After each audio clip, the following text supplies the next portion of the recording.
Shalom à toutes et à tous, on est très content de se retrouver avec le guide Ariel Assaf. Ça fait un moment qu'on t'a pas vu. Et grâce à Midrash Yehuda Manitou, tu as décidé de parler de ce soir du thème de l'olivier. Beaucoup d'oliviers en Israël. Je pense que tu vas parler du côté aussi bien géographique, agricole, mais également du symbole qui est l'olivier. Bechavod.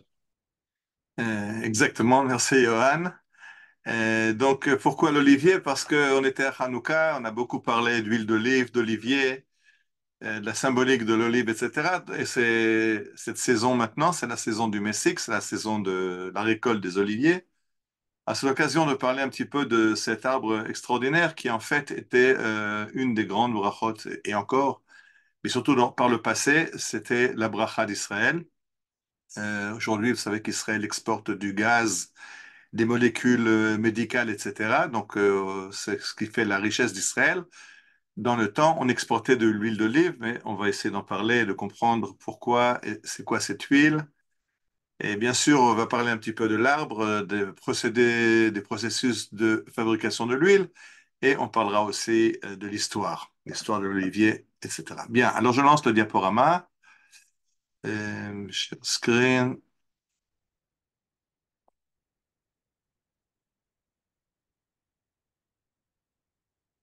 Bon,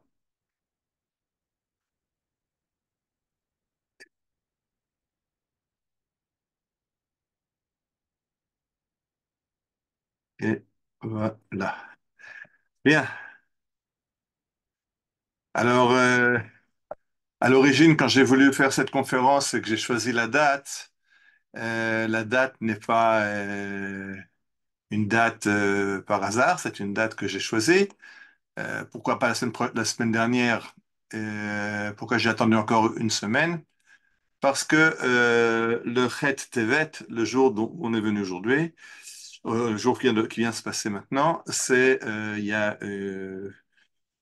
une trentaine d'années, un peu plus, c'était un attentat très grave dans lequel notre fille Yona a été blessée, très gravement blessée à la tête d'une pierre qui a fait voler en éclats le pare-brise de la voiture et qui l'a touchée à la tête quand elle avait 9 mois. On a l'habitude, Chet Tevet, de faire un Odaya, de remercier Akadosh Baruch Hu pour ce miracle qui nous est arrivé en 1988. Et cette année s'ajoute un miracle supplémentaire puisque Yona était victime d'un accident de la route la semaine dernière. Quelqu'un lui est rentré de plein fouet dans la voiture, quelqu'un qui s'était endormi au volant, qui doublait, c'est pas clair ce qui s'est passé. En tout cas, quelqu'un qui est venu frontalement dans la voie de roulement où roulait Yona et qui a fouetté la voiture. Et Yona est qui était avec 4 filles dans la voiture. Yona, une de ses filles, était à l'hôpital, assez sérieusement touchée. Yona, Dieu merci, s'est libérée hier. Elle est maintenant en convalescence à la maison et Bezrat Hashem Geffen sortira, Bezrat Hashem, on espère vendredi. Voilà, ça c'est pour les raisons de la date. Le Hodot Hashem, remercier pour ce miracle, Bayamim Hahem ou Bazman Azeh. Alors, on veut donc parler de l'olivier et vous connaissez tous ce symbole qui est à gauche, qui est le symbole de l'État d'Israël et qui a été choisi pas par hasard, mais parce que c'est une prophétie qu'on trouve chez Zacharia. Vayashov hamalach adober bi vayeireni keish asher yor mishenato. Donc le malach qui lui parle le réveille. Vayomer elai ma ata roe. Il lui demande ce que tu vois. Vaomar ra'iti v'hine menorat zahav kula ve'gulal rosha ve'shiva nerote aleh. J'ai vu une menorah avec sept branches et shnaim zetim elea et 2 oliviers, un à droite et un à gauche. Et c'est pour ça qu'on a choisi comme symbole de l'État d'Israël cette menorah avec les 2 branches d'olivier, comme dans la Nevoie de Zacharia. Mais il y a encore quelque chose qu'il faut remarquer, c'est qu'on a choisi la menorah comme elle est sur l'arc de triomphe de Titus. Donc c'est aussi pour annoncer au monde entier, voilà, Titus a cru détruire le peuple d'Israël, mais lui est aux oubliettes, nous on est revenus plus vivants que jamais. Donc un, c'est le retour d'Israël, la résurrection d'Israël, et la résurrection comme elle est prévue, elle a été annoncée dans les Nouveaux de Zacharia. Zacharia, que j'aime beaucoup quand vous vous promenez dans la vieille ville de Jérusalem, sur la place Kikar Batem Achassé, il y a gravé dans la pierre une autre prophétie de Zacharia.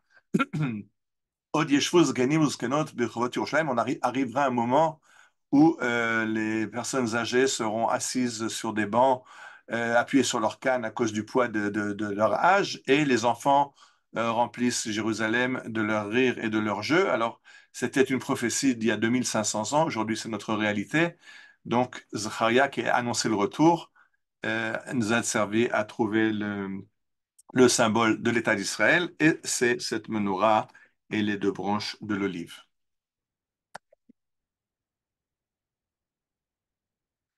Alors, le monde entier connaît la branche d'olivier dans la bouche de la colombe comme symbole de paix. Ça nous rappelle bien sûr l'histoire de l'Arche de Noé, où Dieu avait décidé de détruire l'humanité, à part Noach et sa famille, qui sont dans l'Arche. Et quand le déluge s'arrête, Noach voudrait bien savoir si la pluie, si l'eau s'est arrêtée. Le problème, c'est que il est reperché sur son arche, il voit pas très bien ce qui se passe en dessous de lui, et donc il envoie une colombe. Et le texte nous dit, Vaïshalach et Ayonam et Ito, il a envoyé la colombe pour voir si l'eau s'était résorbée. Et le colombe n'a pas trouvé où poser ses pieds, et elle est revenue dans l'arche parce que la terre était encore couverte d'eau. Et 7 jours plus tard, Noach envoie à nouveau la colombe, et elle lui ramène une branche d'olivier dans la bouche. Et Noach a su que la terre avait apparu, que l'eau avait baissé. Et il attend encore 7 jours. Il envoie une troisième fois la colombe. Et cette fois, elle ne revient plus.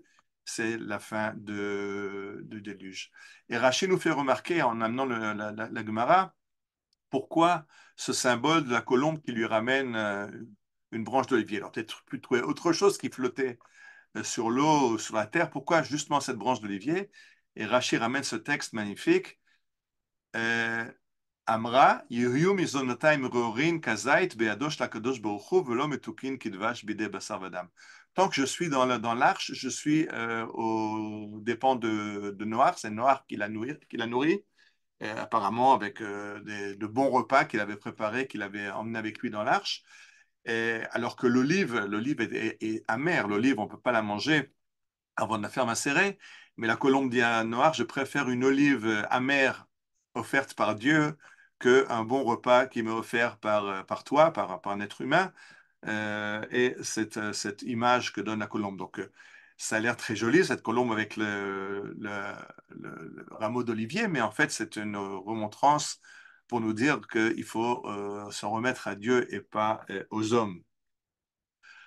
Alors, on va revoir plusieurs fois l'olivier dans le Tanakh. Je n'ai pas pris toutes les citations. D'abord, j'ai pas eu le temps, et je pense que ça aurait été fastidieux dans toutes les citations.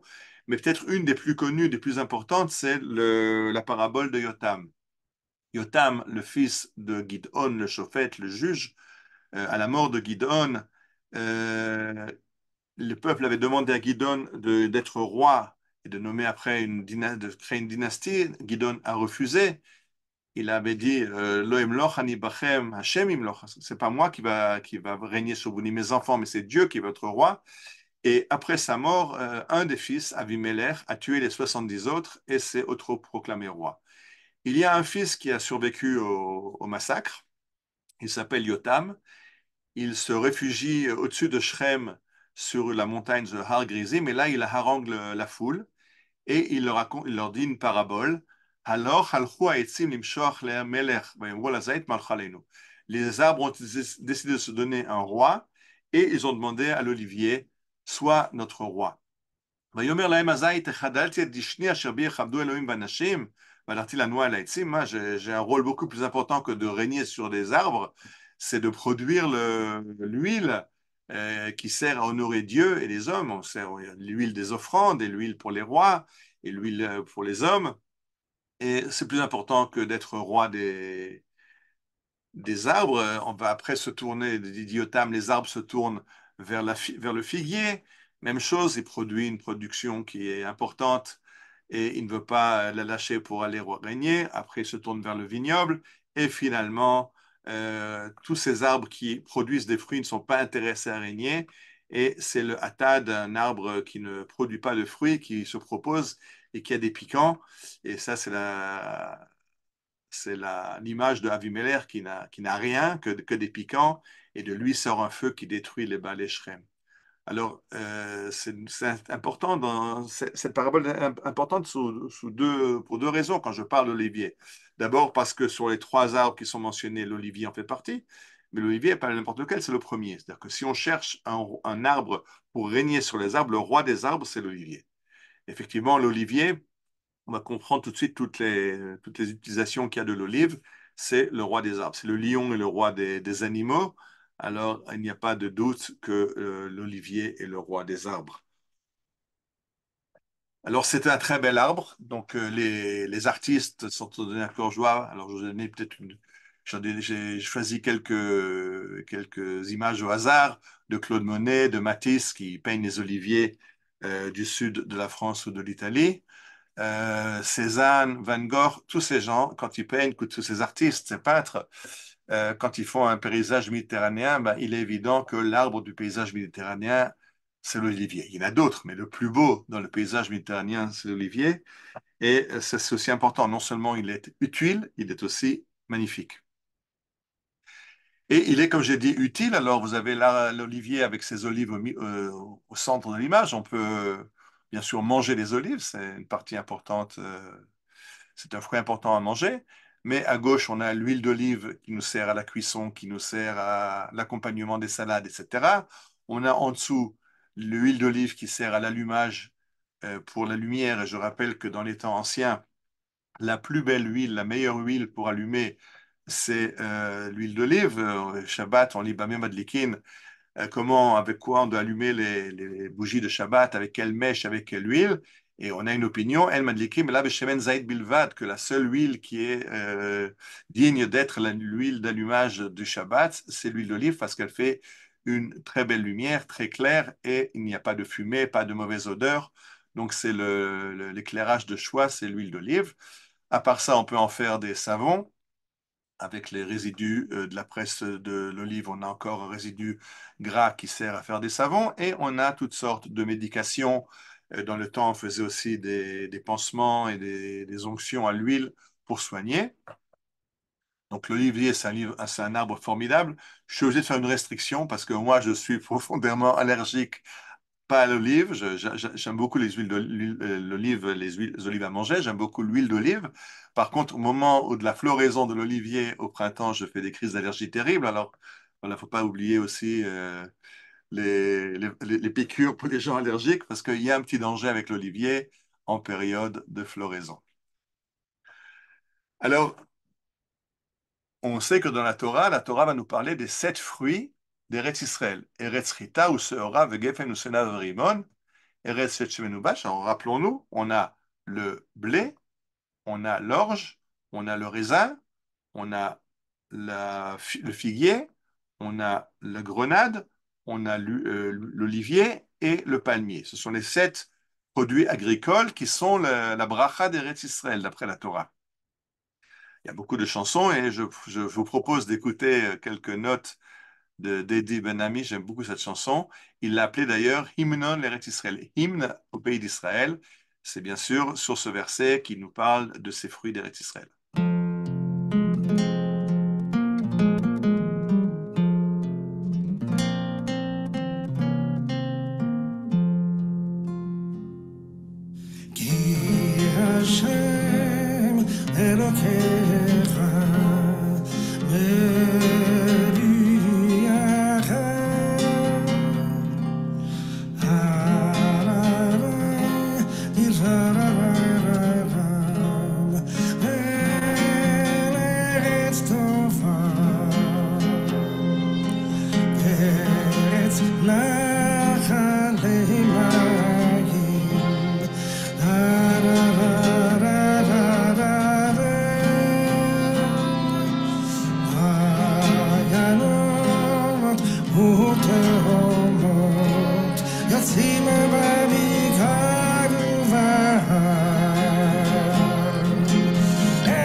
זית שמן ודבש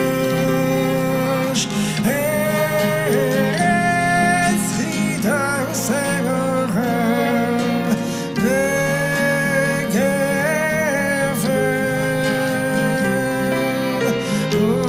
ותאנה ורימון ארץ זית שמן ודבש. Eretz Zet Shemen Udvash, un pays d'huile d'olive et de miel de palmier. J'aime beaucoup David Raphaël Ben-Ami, Zichrono Livracha, il est décédé du Covid il y a 3 ans, parce que c'est quelqu'un qui a grandi à Nahalal, qui plus tard a fait un changement dans sa vie et est devenu chassid de Breslav. Il a pris la tenue, l'accoutrement des chassidim de Breslav, mais il a continué à chanter Eretz Israël et devant des publics haredim, il chantait des versets de la Torah et des chants chassidiques, ce qu'on appelle, mais il ne se gênait pas non plus pour chanter les chants d'Eretz Israël, les chants des Chalutzim. Il a gardé cet amour profond pour la terre d'Israël. Et quand le verset nous dit que les 7 fruits d'Eretz Israël, c'est les 7 que j'ai cités, revenons un instant vers le verset. Eretz chita ou seora vegefen utenav rimon, c'est un pays où il y a le blé, l'orge, la vigne, la figue et la grenade. Eretz zetchemen udvash, un pays où il y a l'huile d'olive et le miel de palmier. Vous voyez qu'il y a de nouveau le mot Eretz. Le mot Eretz est au début du verset. Et encore une fois, au milieu, on aurait pu dire un pays de tous les fruits sans répéter le mot Eretz. Et ça a son importance parce que dans la halakha, le Shulchan Aruch va nous enseigner que quand on a plusieurs fruits, il y a un ordre des brachot. Si j'ai plusieurs fruits devant moi, par exemple la Toubishvat ou à la maison quand il y a beaucoup de fruits, si je dois faire la bracha boré priyaetz, il y a un ordre sur quel fruit on va faire la bracha. Et la halakha nous dit que plus un fruit est proche du mot eretz, plus il a son importance. C'est-à-dire que si vous regardez le mot geffen, par exemple, si je mange des raisins, ben, il est marqué eretz, rita, sera ve geffen. Geffen est troisième après le mot eretz. Il y a pays, de blé, orge et geffen. Après, il est marqué Eretz Zet Shemen, un pays d'olives. Donc, si j'ai des olives et des raisins, ben, je ferai le bracha d'abord sur l'olive. L'olive étant plus proche du mot Eretz, elle est plus importante. Vous vous rappelez ce qu'on a dit tout à l'heure dans la parabole de Yotam, que l'olivier est le roi des arbres. Alors, c'est aussi lui qui a la préséance. Et quand on a plusieurs sortes de fruits et qu'il y a des olives, ben, on commence par faire la bracha sur l'olive. Alors, si vous avez des grenades et des figues, alors on commence d'abord par les figues, d'après l'ordre du verset. Mais les olives étant plus proches du mot Eretz, on commence par les olives, c'est le fruit le plus important pour la bracha. Alors, c'est aussi le symbole de la tribu d'Asher. Vous savez que les 12 tribus, souvent on a des dessins, les symboles des 12 tribus. Yehuda, c'est le lion, Binyamin, c'est le loup. Plusieurs sont des animaux, mais Asher, non, Asher, c'est l'olivier. Et là, vous avez l'olivier qui symbole la tribu d'Asher dans une mosaïque, un vitrage. Un vitrage qui se trouve à Shiloh, dans la synagogue de Shiloh. Donc, pour la tribu d'Asher, il y a l'olivier Un que vous voyez à vitrail. gauche. Pardon? Un vitrail. Oui, j'ai dit vitrage. Le mot m'est Non, revenu. pas vitrage. Un Vitrail. vitrail, pardon. Merci. Donc, le vitrail de Shiloh, qui est la tribu de Asher, c'est l'olivier, parce que quand il y aura Moshe va donner la bénédiction aux 12 tribus, la Asher Amar Baruch Mibanim Asher Yehi Retsuyecha Betobel Bashemen Raglo.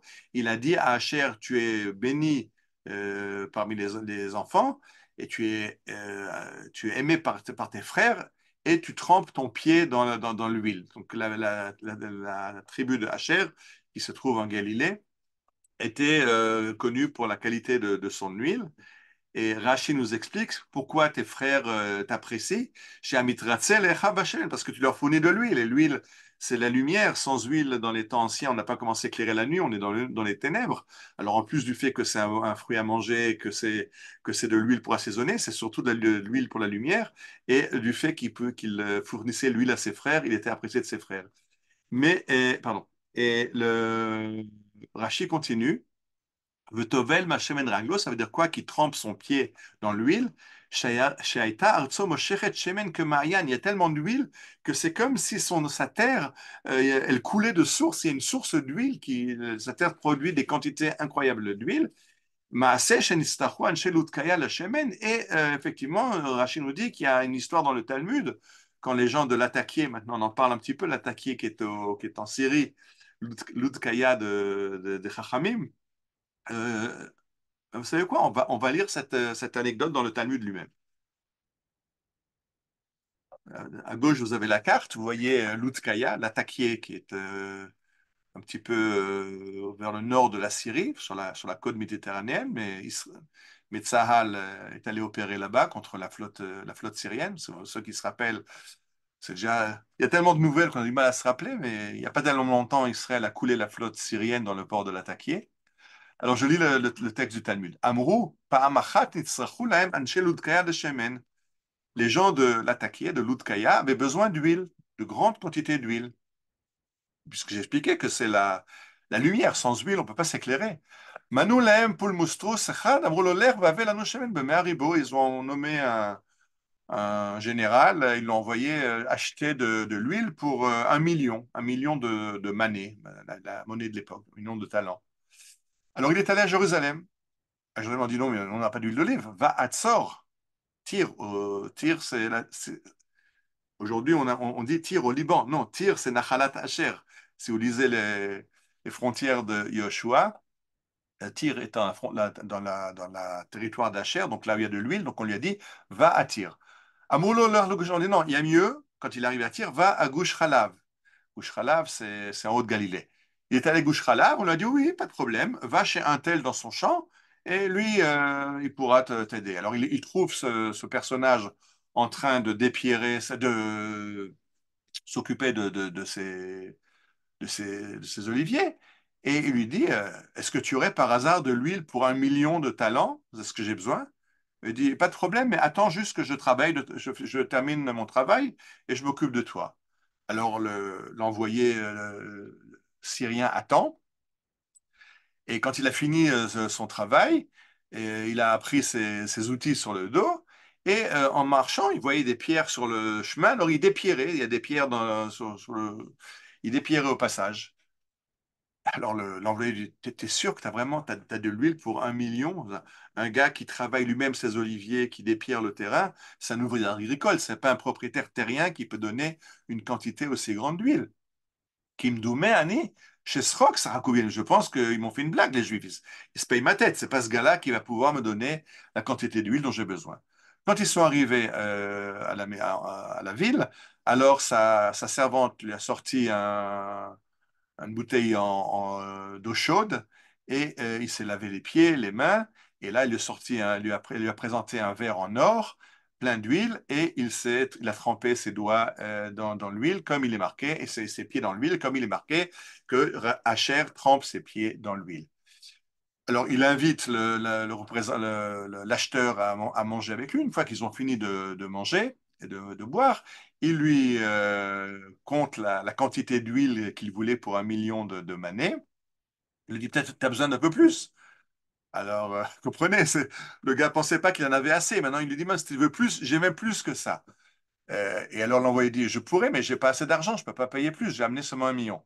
Il dit, si tu veux, ce n'est pas de problème, je te donne plus et je t'accompagne chez toi et tu me payeras quand je t'en arrive. Et il lui a ajouté encore 180 000 talents d'huile. Amrou, et on dit, Lo hiniach oto ha'ish lo sus, v'lo pered, v'lo gamal, v'lo chamor, beretz Israël shlo scharo. Que cet envoyé n'a pas laissé en Israël ni un cheval, ni un mulet, ni un chameau, ni un âne. Il a loué toutes les bêtes de transport pour transporter toute cette huile vers l'attaquer. Ivan Shegial Hiro, quand il est rentré chez lui, Yatsuan Sheiro le Kalso, les gens sont allés le remercier d'avoir bien rempli sa mission. Amarlem, Loli Kalsuni, la Sheba c'est pas moi qu'il faut remercier, c'est le gars qui est à côté de moi, là, qui m'a donné plus encore que je voulais, qui m'a vendu pour 1 million de manées d'huile, et encore, je lui dois encore 180 000 manées supplémentaires. Le Kayem, comme il est marqué dans Michelet, Yesh mit Asher ven kol mit Roshesh v'honrab, il y a des fois quelqu'un qui joue au grand riche, mais qui n'a rien, et quelqu'un qui a l'air très pauvre, mais qui est très riche. Il s'agit bien sûr de ce gars-là qui était, quand il l'a rencontré, il croyait que c'était un ouvrier agricole, il n'a pas compris que c'était aussi le propriétaire de toutes les oliveraies et qui produit cette quantité. Donc, Eretz Israël est productrice. J'ai cherché sur les sources historiques et effectivement, Eretz Israël de l'époque est exportateur d'huile d'olive vers l'Égypte et vers la Mésopotamie. Et l'Égypte et la Mésopotamie, ce sont des grandes civilisations, des grands empires, donc ils ont de grands besoins d'huile d'olive, je dis surtout pour l'éclairage. Mais ils ne peuvent pas le produire parce que le climat de l'Égypte et le climat de Babel ne sont pas aptes à l'huile d'olive. Et le fournisseur, c'est Eretz Israël. Donc c'était une grande source de richesse pour l'État d'Israël, le pays d'Israël de l'époque, l'exportation d'huile d'olive. Je reviens au Tanakh, je reviens au roi Shlomo qui construit le premier Beth Amikdash, et tout le monde se rappelle qu'il a voulu construire avec des cèdres du Liban et qu'il a importé des cèdres. Il a demandé à Hiram, le roi de Tsor, de Tyr, de lui fournir les cèdres pour construire. Hein. S'il te plaît, fais-moi couper des cèdres du Liban. Et je suis un peu en bas là où c'est en gras. Hiram a fourni à Shlomo tous les cèdres et tous les cyprès dont il avait envie. Ou Shlomo Natan le Hiram 20,000 kor chitim, makolet le betov, 20 kor shemen katit. En quelle monnaie Shlomo a payé les cèdres du Beth Amikdash? Il les a payés avec du blé et avec de l'huile. On se rappelle les productions d'Eretz Israël, Eretz Chita, ou Seora, Vegefen, ou Tena, Vrivon, le blé, l'huile et le vin. C'est d'ailleurs ce qu'on dit dans le Shema Israël, que si on fait les mitzvot, alors Akadosh Baruch Hu donne la bracha, Dgancha, Tiroshra, Vitzarecha, dans le blé, le vin et l'huile, parce que ce sont les trois produits les plus importants pour la vie. Les céréales, c'est la base du pain de repas. Le vin, c'est important parce que dans les temps anciens, ça servait à purifier l'eau saumâtre des citernes à la fin de l'été et améliorer le goût de l'eau. Donc, on utilisait pas mal de vin. Et l'huile, on a expliqué, pour la manger, pour l'éclairage, pour les cataplasmes, etc. Donc, et en plus, ce sont des denrées qui peuvent se conserver. Les tomates, les concombres, ça ne se conserve pas.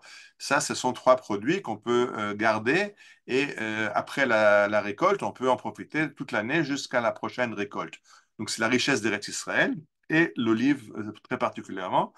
Euh, j'ai trouvé cette citation, j'ai pas compris pourquoi, mais parce que le Liban a le même climat méditerranéen qu'Eretz Israël et apparemment le roi de Tyr peut avoir aussi des oliviers à lui. Mais apparemment, les oliviers d'Eretz Israël, à l'époque, sont meilleurs que ceux du roi Hiram, mais il se fait fournir en huile en contrepartie des cèdres. J'avance dans la Mishnah, j'ai laissé beaucoup de textes de la Torah, j'avance vers la Mishnah, qui nous raconte les bikurim. Les bikurim, les prémices, quand on a les premiers fruits, l'agriculteur doit amener les premiers fruits au temple. Alors, c'est pas que chacun, quand il a sa première grappe de raisin, sa première olive, il va l'amener au temple. Ça se faisait en groupe. C'est une région, c'est pas région. Quand une région fêtait la récolte du raisin, alors les gens de la région allaient ensemble au Beth Amikdash et il y avait une grande procession. Et la Mishnah nous dit, Vashor olech lifnehem, vekarnav metzupot zahav. Il y a devant eux un taureau qui a les cornes recouvertes d'or. Va teret zaid berosho, et il porte une couronne d'olive. Parce que le taureau, c'est le tracteur de l'époque, c'est lui qui fait tout le travail, qui tire la charrue. C'est la bête la plus importante pour l'agriculture. Et lui, il va devant. Vous le voyez ici à gauche dans l'image. En bas à gauche, vous voyez le taureau qui arrive avec bon, c'est un petit peu trop petit, mais avec les cornes en or et une couronne d'olivier. C'est pas seulement. C'était comme ça qu'on amène les bikurim à Jérusalem. Dans la Mishnah de Masechet Peah, on a là-bas la halakha qui nous dit qu'est-ce qui se passe quand on oublie des fruits dans le champ. C'est que la Torah nous dit que si on fait les vendanges et qu'on a oublié des raisins, des grappes sur la vigne, on ne peut pas revenir en arrière. Ce qu'on a oublié, c'est pour les pauvres. Mais c'est pas seulement pour la vigne, c'est aussi pour toutes les autres productions. Et la Mishnah nous dit que si on a oublié de faire la cueillette d'un olivier, ben, il faut le laisser à moins que l'arbre soit un arbre spécial, qu'on n'oubliera pas de la cueillette, c'est qu'on l'a juste laissé pour plus tard. On n'a pas oublié.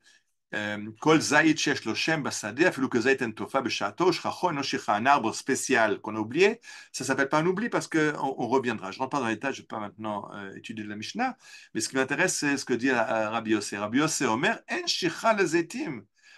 On n'oublie jamais de cueillir la cueillette d'un olivier. C'est un arbre tellement important que s'il y a un arbre dont on n'a pas cueilli les fruits, c'est pas un oubli. C'est pas considéré comme oubli. C'est pas quelque chose que le propriétaire renonce si facilement. Qu'on a oublié une grappe, qu'on a oublié quelques fruits dans un arbre, d'accord. Un olivier, on n'oublie pas.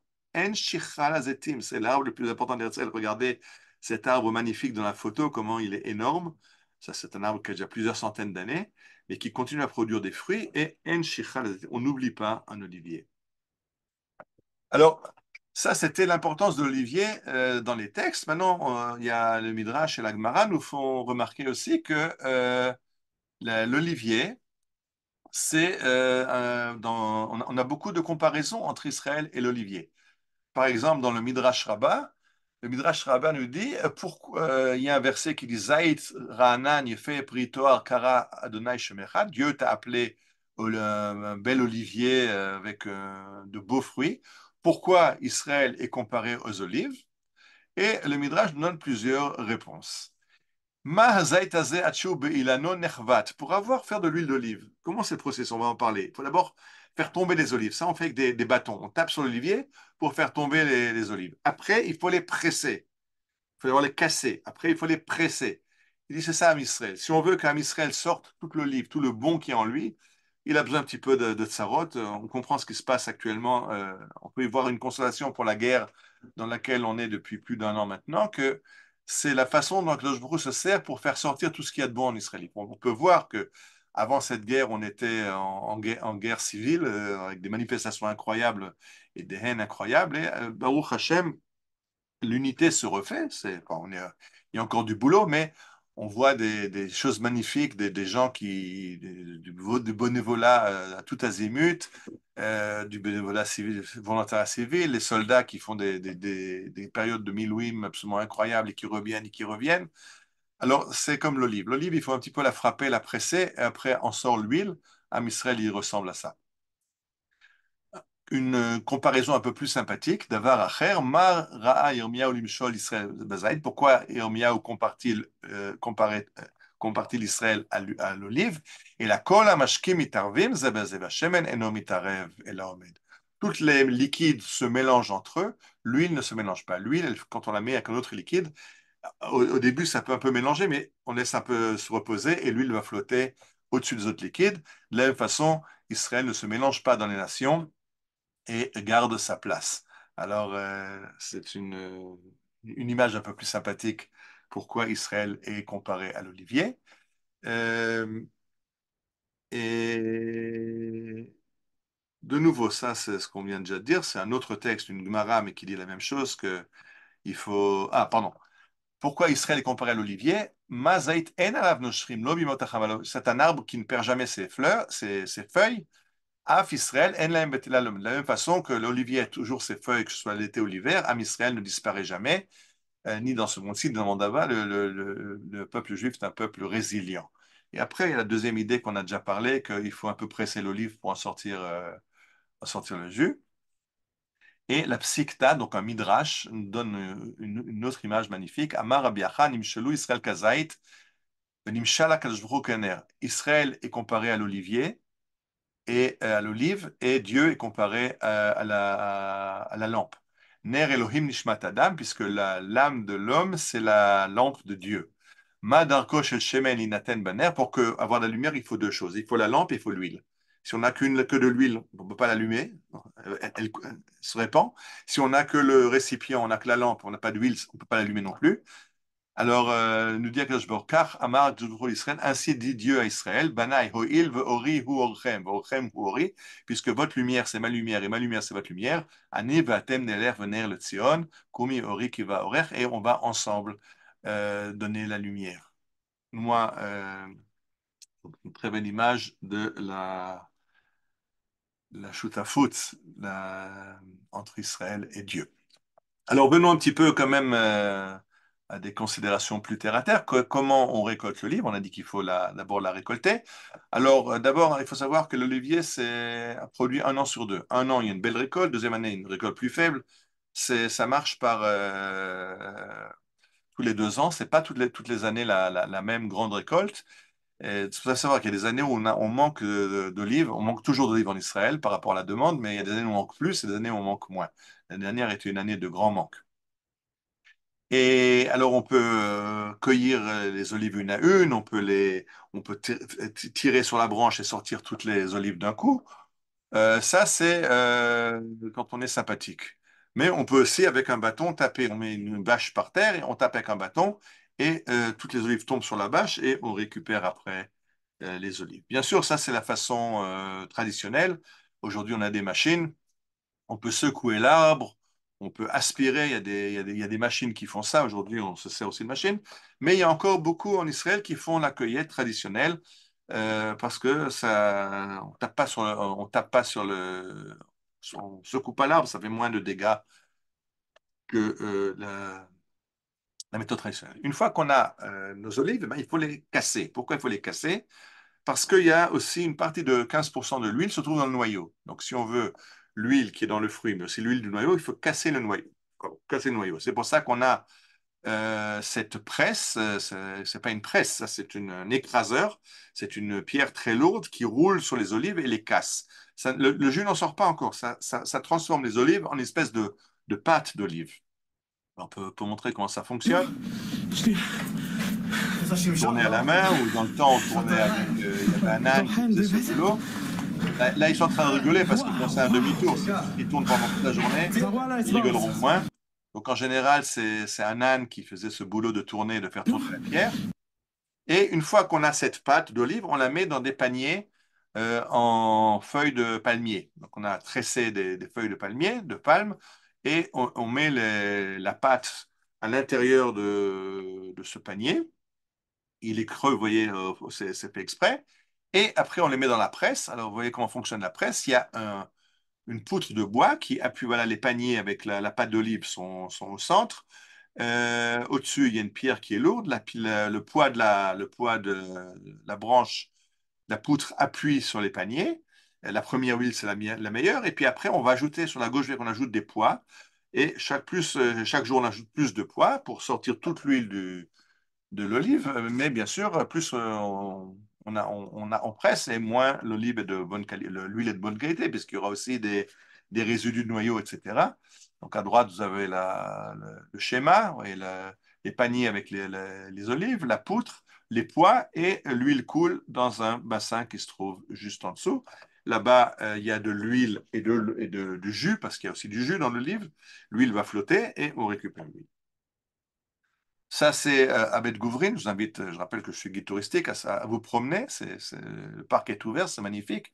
Là-bas, il y a des pressoirs à huile de l'époque de Hanouka, de l'époque hellénistique en Israël. Et vous voyez déjà, ça c'est déjà industriel. Vous voyez qu'il y a une grotte avec plusieurs systèmes de pressoirs. Le système est toujours le même, mais c'est plus moderne à l'époque et déjà industriel. C'est des très grosses poutres, de très gros poids. C'est fait pour des très grands bassins, pour de grandes quantités d'huile d'olive à Bet Guvrin Maréchal. À l'époque romaine, on va améliorer le système et on va remplacer les poids sur la poutre par une vis. L'idée est toujours la même. Il y a une poutre ici, la vis appuie sur la poutre et appuie, la vis tourne dans la poutre et appuie sur les paniers qui sont là. L'idée est toujours la même, juste c'est comment on presse l'olive. Et ça n'a pas changé pendant des siècles. Là, vous avez des gravures du XVIe siècle en Italie et en Allemagne. Vous voyez que... Non, ça, à droite, c'est l'Italie. Ça, je me rappelle, à gauche, c'est plus... En Allemagne, il n'y a pas d'olive. Donc, ça doit être aussi en Italie ou dans le sud, quelque part méditerranéen. Vous voyez qu'on a la pierre qui écrase l'olive. Vous la voyez dans les deux images. À droite aussi, on voit la pierre qui écrase l'olive. Et puis derrière, la presse. À droite, vous voyez, c'est la vis. Donc, c'est le système un peu plus moderne. Mais en 1000 ans par rapport, en plus de 1000 ans depuis l'époque romaine, la technologie est pratiquement la même. Alors, les sous-produits, tout à l'heure j'ai parlé qu'il y a beaucoup de produits d'olivier. Un produit dont je n'ai pas parlé, c'était ce qui reste après la pâte d'olive, après la presse, quand on a cette pâte qui a perdu toute son huile, ben, ça s'appelle en hébreu gefet. Ça sert d'engrais et ça sert aussi à chauffer, à cuire dans le four. On a des halachot Shabbat dans la Gemara de Shabbat. Comment est-ce qu'on a le droit de mettre du gefet dans ce résidu qui est chaud? Est-ce qu'on peut mettre un plat dedans Shabbat pour il garde la chaleur? Et puis, ce qu'on peut faire aussi, je l'ai dit tout à l'heure, on peut faire du savon aussi, puisque dans ce résidu qui est très gras, il y a de quoi en faire des savons. Et c'est l'occasion juste de parler un petit peu des différentes qualités d'huile, parce que l'huile, il y a différentes qualités. Dans la Torah, nous parle de Shemen Zait Zar Katit Lamaor. Il y a la première huile, Zait Zar, pure, Katit, la Maor pour la lumière. Pour la menorah, la menorah, c'était la meilleure huile au Beth Amikdash. Après, on a une huile de second choix pour les menachot, pour les offrandes. Pas pour tout, on a besoin d'avoir la première qualité. Juste pour savoir, aujourd'hui, dans le commerce, on vous vend essentiellement Katit Meoulé, ce qui s'appelle extra vierge, ou Katit, qu'on appelle vierge. Ça dépend de la Hamitzut, le degré d'acidité qui donne la qualité de l'huile. Donc, extra vierge, katit, pardon, c'est jusqu'à 0,8% d'acidité. Katit, c'est jusqu'à 1,5% d'acidité. Et bien sûr, il faut que ce soit kvisha kara, que ce soit pressé à froid. Il y a des presses où ils chauffent l'olive. Ça donne plus, ça sent encore plus d'huile que si on fait ça à froid, mais l'huile perd ses qualités. Donc, si vous avez une presse qui n'est pas pressée à froid, il y a plus d'huile, mais elle est de moins bonne qualité. Il y a encore une façon de presser l'huile d'utiliser des composants chimiques, mais là, ça altère grandement la qualité de l'huile, j'en parle pas.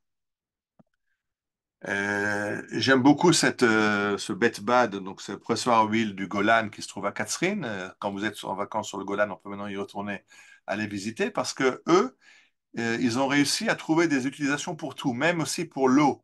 Il y a une eau, Maïm Akarim, l'eau le jus de l'olive qui reste après la presse, qui n'a pas d'utilisation, qu'en général on laisse filtrer dans le sol et ça détruit la nappe phréatique. Et eux ont trouvé des utilisations cosmétiques de cette huile, mais akar de ce jus d'olive.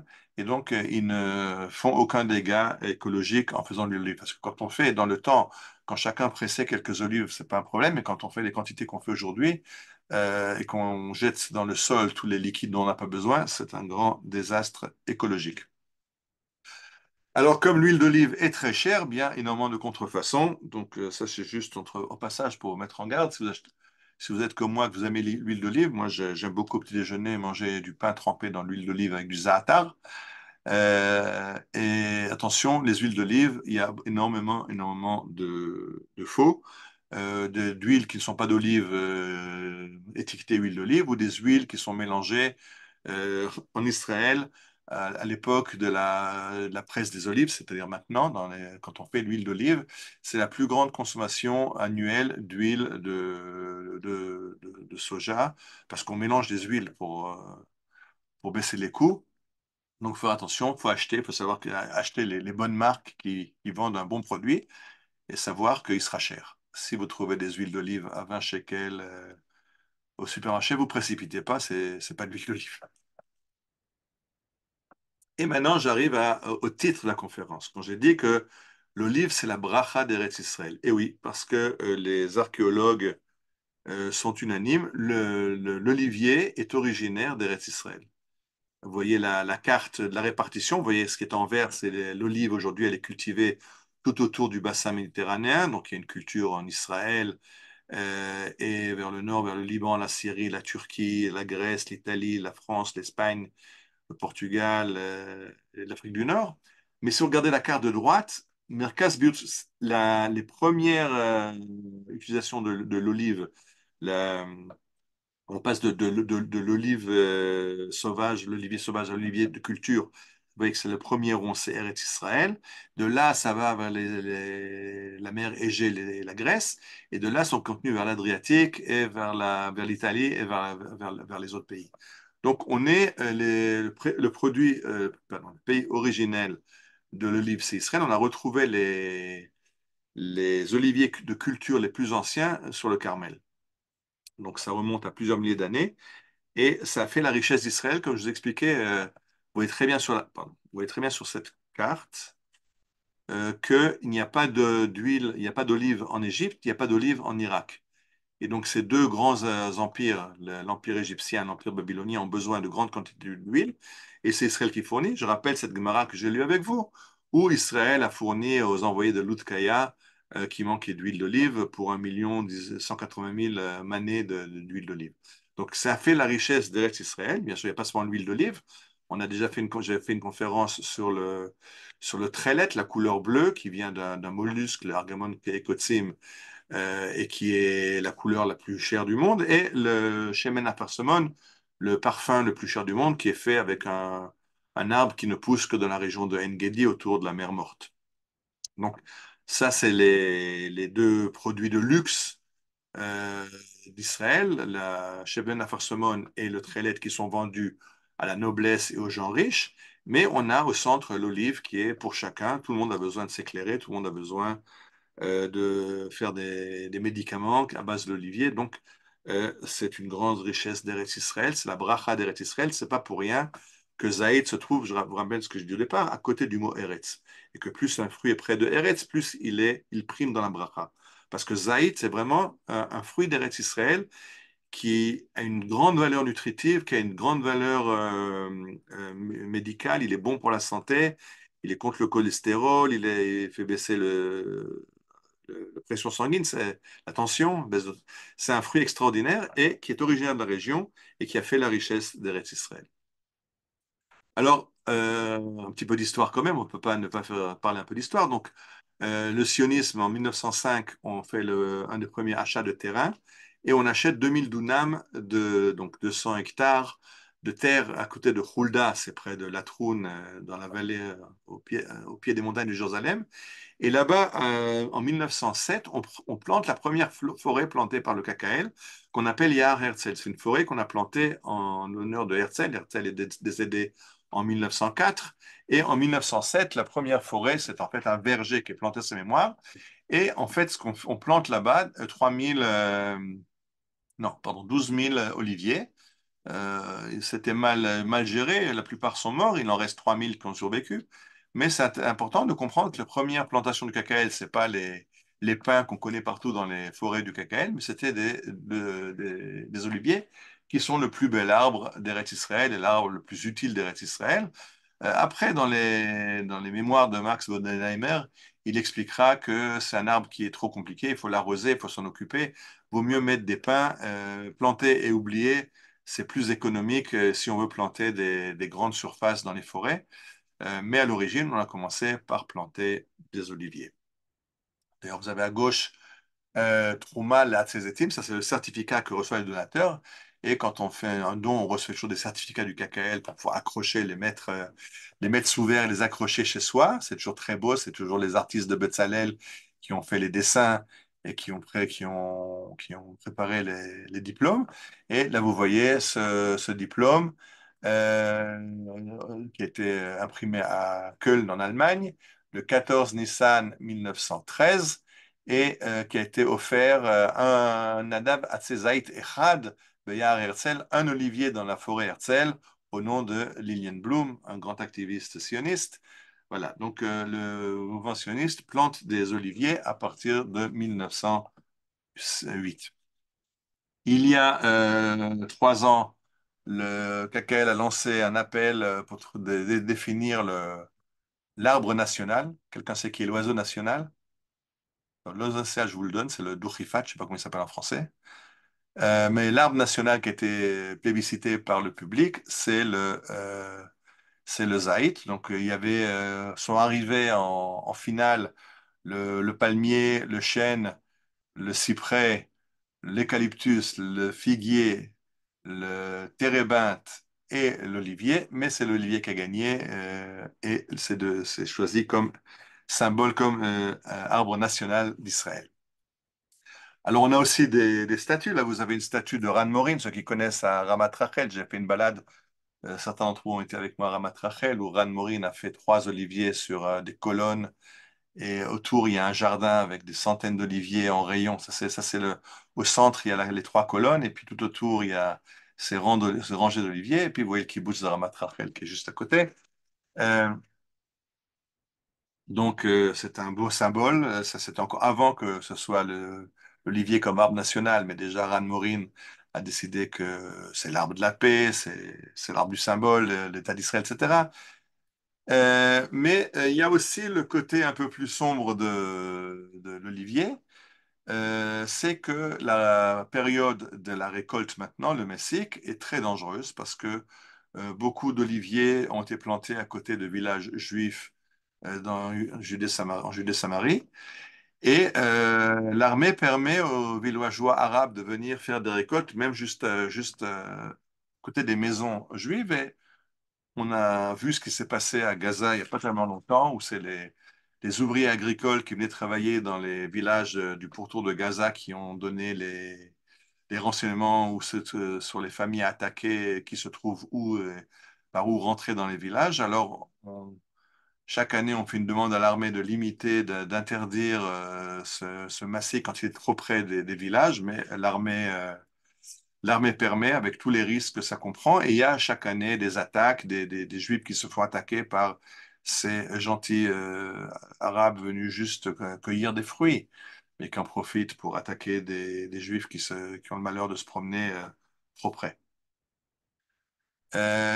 Une autre utilisation de l'olivier, c'est de prendre le terrain. Et là, ce qui se passe actuellement, c'est que, vous savez que depuis les accords d'Oslo, l'âge de Samarie est divisé en trois zones A, B, C. C, c'est sous contrôle israélien, administration civile et militaire israélienne. Et malgré cela, l'autorité palestinienne a planté des millions d'oliviers pour prendre le terrain dans les zones C. Donc, c'est des zones où l'administration civile et militaire israélienne, on a demandé, redemandé à l'armée, au Minhal HaEzrachi, d'arracher ces arbres, mais ils les laissent, et vous comprenez qu'une fois qu'il y a les arbres, c'est une déclaration de propriété. Voilà, c'est de l'arbre de mon grand-père, de mon arrière-grand-père, vous touchez plus, c'est à moi, et on n'a rien fait, et comme ça, on perd le terrain. Euh, Juste pour comprendre, nous, depuis que les accords d'Oslo, on ne peut plus aller par la route directe de Jérusalem. On s'est installé à Jérusalem il y a 40 ans, c'était parce que Dolev était à 20 km de Jérusalem. Aujourd'hui, il faut descendre par Modéine. Les 20 km sont devenus 50 km. Ça a plus que doublé la distance, avec aussi beaucoup de bouchons en plus. On a demandé d'ouvrir une route qui ne passe pas par Ramallah, ce qui nous est interdit, mais au moins qui raccourcissent le trajet de 50 km à 30 km. Et la route existe. Il manque juste les 200 derniers mètres qu'il faudrait. Il faudrait faire 200 mètres pour que nos 50 km deviennent 30 km. Alors, on a fait une demande d'asphalter ces 200 derniers mètres. Le Bagat, c'est très bien géré, c'est-à-dire que le, la présidente du Bagad, je ne sais plus qui c'était, je crois que c'était Esther Hayout, je ne suis pas sûr, a nommé comme président de la cour qui devait statuer un juge arabe, Salim Joubran, qui nous a fait un très beau discours sur l'importance de l'olivier pour l'arabe. Et vous comprenez que les 200 mètres que vous demandez d'asphalter, ça passe dans une oliveraie. On ne peut pas déraciner une cinquantaine d'arbres d'olives. Ça arrachera le cœur des pauvres arabes. Donc, vous allez continuer. Il y a 2000 personnes qui continuent à faire 50 km chaque jour parce qu'il y a 50 50 oliviers palestiniens qu'on ne peut pas arracher. Alors, c'est quelque chose qui n'est pas connu. Il y a en Israël la guerre de l'olive. Il y a l'olive pour l'huile, mais il y a aussi l'olive comme titre de propriété en Judée-Samarie. C'est très important ce qui se passe. Et là, c'est un compte-rendu de Regavim qui fait des enquêtes sur ce qui se passe et qui annonce et qui déplore toutes ces plantations d'olives absolument pirates qui prennent en fait un terrain qui sur une déclaration de propriété. Et comme j'ai dit au départ, le 8 Tevet, c'est le jour où notre fille Yona a été blessée, gravement blessée dans un attentat. Ça faisait le journal du Tret Tevet Tafshin Memtet, donc c'était en 1988. Et là, ce que j'ai mis, le carré bleu, c'est la photo de la gosse. Elle n'est pas très, très belle à voir après avoir une pierre dans la tête. la fracture du crâne, elle était en urgence, donc ma femme n'avait pas accepté qu'ils mettent la photo, mais ils sont pas, les journalistes font ce qu'ils veulent et ils prennent des photos quand on leur interdit et ils les publient quand même. Et c'est très sympa. Artsat Abrid Makishet, mais Achaf, Targiou et Antifada. Les Américains demandent à l'autorité à Arafat de baisser les flammes. En page 12, le journal annonce Shipur b'matzav atinoket shnifga b'rosham even, une amélioration de la situation du bébé qui a été laissé à la tête. C'est Yona, puisque le journal était publié dimanche. L'attentat était vendredi après-midi. On allait chez mes parents à Jérusalem. Donc dimanche, quand le journal est publié, Baruch Hashem, il y a déjà une amélioration. Elle est sortie du danger immédiat. Et comme j'ai dit, la semaine dernière, quelqu'un lui est rentré dedans de plein fouet et Yona et sa fille Geffen ont été hospitalisés. Yona est en convalescence à la maison maintenant avec une fracture du bassin. Sa fille est encore à l'hôpital. De nouveau, j'ai caché l'image de l'auto. Vous voyez juste, j'ai laissé une roue pour comprendre la gravité de l'accident. Et je voudrais terminer justement cette conférence sur Misement le Toda pour remercier Akadosh Baruch Hu de tous ces miracles.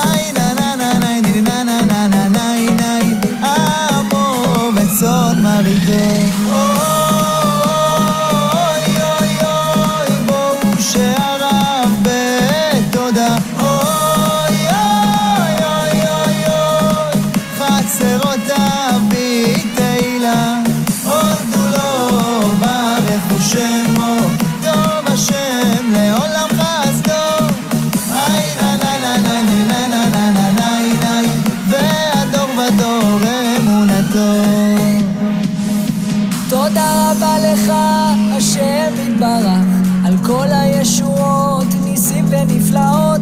תודה רבה לך, השם יתברך, על כל החסדים ואין סוף של טובות.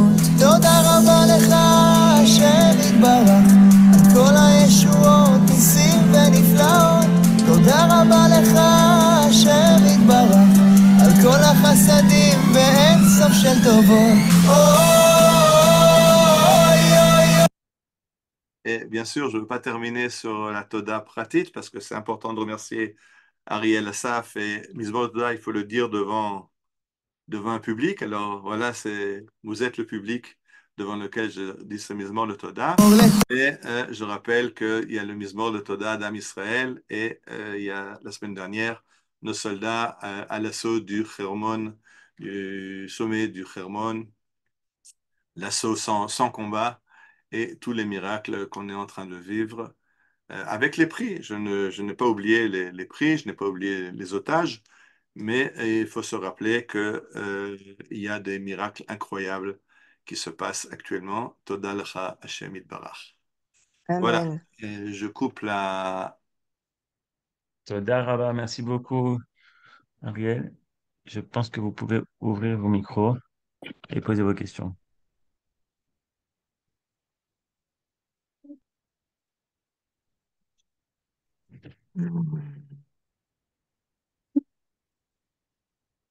Alors, des questions, des réactions? Tov. Bah, Merci beaucoup et Shabbat Shalom. déjà, je pense qu'on s'associe à ta joie, à tes remerciements à Hachem, à Ariel. Et vraiment, oui. Toda, toda. Voilà, c'est très émouvant. Merci beaucoup. Bien, alors n'oubliez